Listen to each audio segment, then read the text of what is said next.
ridge hand, though, is really cool because it's like an overhand, but longer. Yeah. Like, ridge hands are super underrated because, and we'll do some stuff later, like, you'll be able to see, like, how hard you can hit with a ridge hand. I think that my ridge hand hits almost as hard as my roundhouse kick. Wow. So my roundhouse kick being, like, the most, like, impactful kick, I think the second, like, most impactful strike is a ridge hand. Like, it's this, you can turn your whole body into it just like a hook, but you don't have to worry about, like, some of the variables of wrist and your elbow and your knuckles. Like, you're just going boom. It's kind of like the opposite of, like, a Thai roundhouse.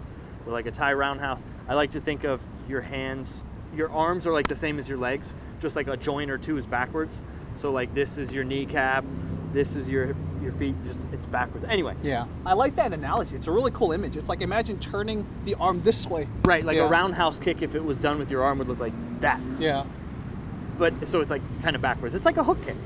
But anyway, the ability for you to, like, turn your whole body and just kind of make something super strong, just like a roundhouse kick does, and essentially just use your momentum of your hips and turning your body and your core to just kind of, like, dud something and not have to worry about alignment is crazy. Wow. And so, Seth, I assume for the ridge hand, you're aiming at more soft parts of the body, or can you hit, like, for example, the ribs and stuff like that? Or when we used to train ridge hands, we would do two specifically. And eventually what happens is, like, as I started sparring more and more, it just turned into overhands because you don't, like, want to hit hard on hard during sparring. Yeah. We would throw it a bunch to, like, the body. Okay. Like, trying to get in behind people. You would kind of, like, sneak them in as you go.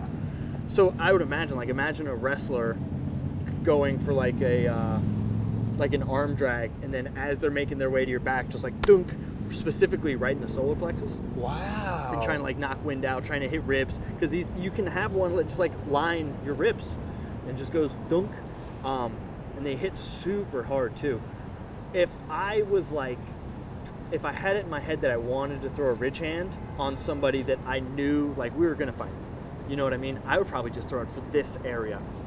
Just, like, anything that it hits here is gonna be enough, and you'll see it, is gonna be enough to just, like, whew. Wow. It's a clothesline. Like, it's an old school, like, WWE clothesline, except with just a blade of the forearm and actually trying to hurt you know? So it's basically this area here. Yeah. So, rule of thumb is you tuck your thumb. You tuck your thumb, and then you line this bone here, and you're hitting with this bone. I see. So as you're going dunk. Okay. And what I usually tend to do is I tend to try and go lead with, like, my wrist, specifically this section right here. Okay. So I'll kind of let my fingers go behind, and I'll kind of show this area a little bit more as I'm going, and you go boonk. I see. Interesting, because I don't know much about the ridge hand. The only thing I know about the ridge hand is there's a move in American Kempo where, you know, if they're here, he will take the ridge hand to hit their up. hand and then hit them down. That's old school bunkai. That's what kata would that be? Yansu. Okay. Where you go boom, boom, boom, and you push afterwards. It's like a if you were to grab me here, I would go boom, and then come back up, and then go in through the collarbone. If I was opposite hand, boom, boom, bang. I see.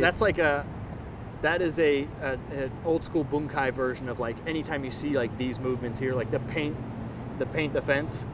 That's kind of like what they're going for. It's like hitting down with the hard parts of the wrist on either direction, bang, bang, and then a boom. Usually it's not really blocks. Like, they portrayed it as blocks in Karate Kid. Maybe this is just going to turn into, like, random misconceptions about chops and blocks and other random karate stuff. Yeah. But yeah, like, usually you're trying to think, like, hard parts are hitting parts of the body. Yeah.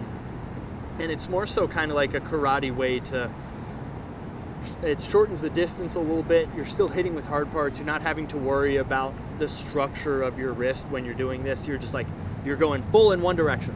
If I'm punching, I have to make sure it's dead center. Like, it can't be too low, it can't be too high.